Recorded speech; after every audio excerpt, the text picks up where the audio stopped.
Hello, everyone, and thanks for joining us on another episode of Construction Week's Expert Interview Series. We've been talking to experts within the region's built environment on ongoing developments, as well as the top trends and challenges facing the construction, real estate, and infrastructure sectors.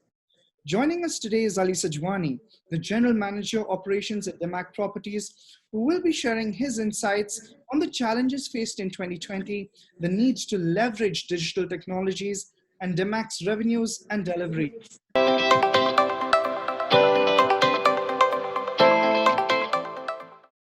Thank you, Ali, for joining us here today. Thanks for having me. It's a pleasure to have you here with us, Ali. To get the show started, congratulations on being shortlisted for the Construction Executive of the Year Award at CW Awards 2020.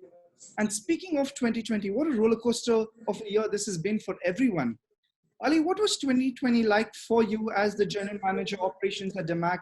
And what do you look back on in 2020 with a sense of accomplishment? And what challenges do you feel you were able to overcome this year? Well, 2020 has been quite a unique year for everyone around the globe. And it's far from over. So this year has felt like 10 years in one. For us at DAMAC, it's been a very busy year. We started towards the end of last year with a major digital transformation at the company. So, stop using paper, move all approvals and internal systems online. We started implementing new CRM systems, new ERPs as well. So that got accelerated in a major way due to COVID.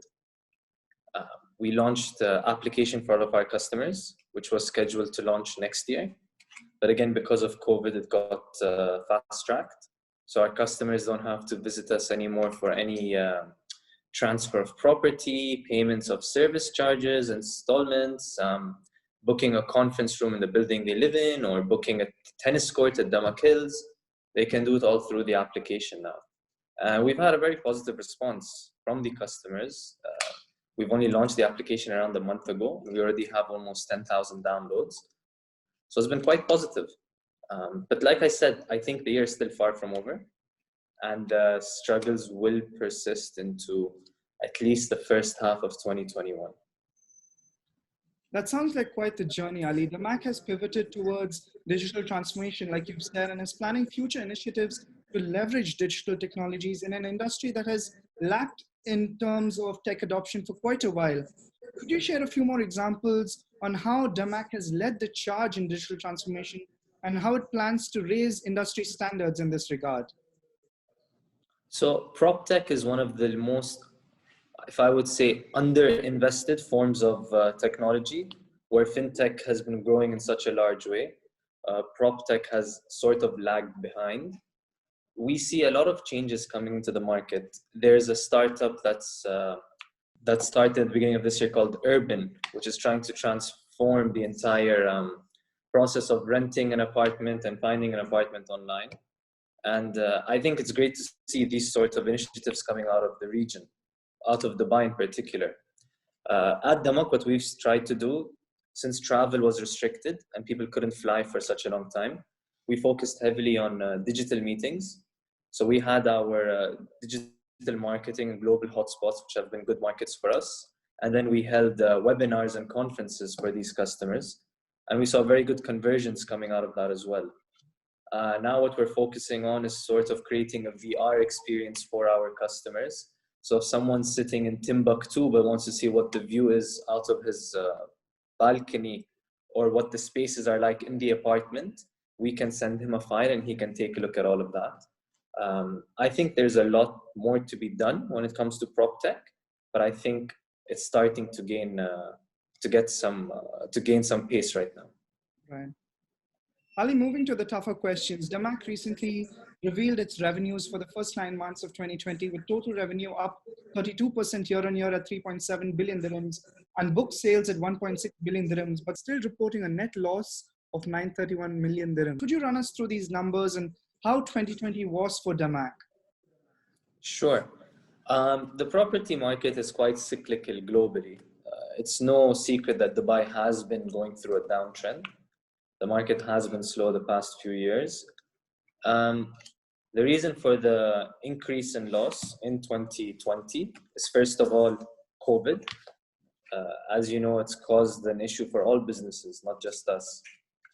The bulk of our losses during 2020 were due to provisions, impairment of development property.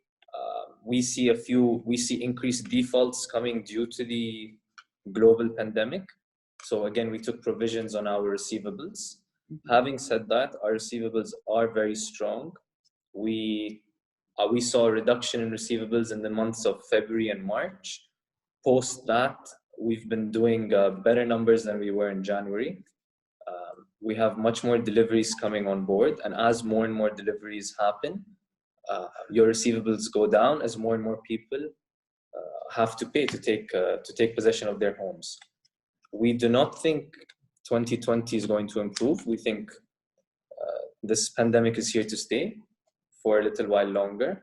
There's been positive news on vaccine development recently in the past 2 weeks. But of course, getting the vaccine is one thing, and then global distribution is another thing. So we're not expecting things to improve drastically till at least the end of the first half of 2021. And then hopefully we're looking forward to Expo to act as a catalyst to reignite the market in Dubai. It's great to hear a sort of a positive outlook for 2021. And speaking of things to look forward to in 2021, Ali, like you mentioned, in your opinion, how will World Expo in 2021 shape up the UAE real estate industry and impact trends leading up to October 1, 2021? Are you planning DAMAC deliveries, for example, closer to the World Expo? We have a few projects near the Expo which are already ready, Tenora, Celestia, etc. Some of these units were excited to return we're excited to give our investors better returns during Expo, as those areas will be quite busy. Coming up to Expo, I think Expo is going to bring in millions of visitors to Dubai. I think a lot of those visitors are going to be quite surprised by what they see here. And I think we're going to have a big influx of people wanting to move here. And a major reason for that is, along with the Expo, I think a lot of countries in Europe today, with this global pandemic, have seen what it's like to sit at home in an apartment, have no outdoor living experience, etc.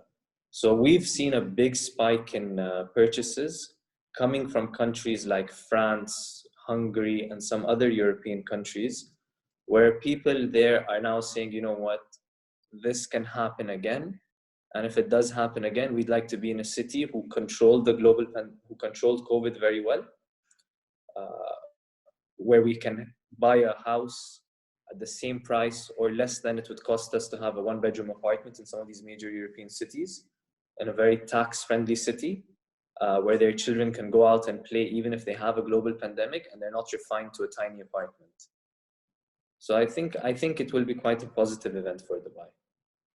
It does sound good to hear that there's a possible influx of people, both in terms of investors and owner-occupiers coming to Dubai. It was great hearing your insights, Ali. Thanks for taking the time to join us on the show today. Thank you for having me. It's great having you on the show, Ali. For those of you watching, feel free to comment, like, share, and subscribe for more such videos with experts in the industry. That's all for now, and until next time, goodbye.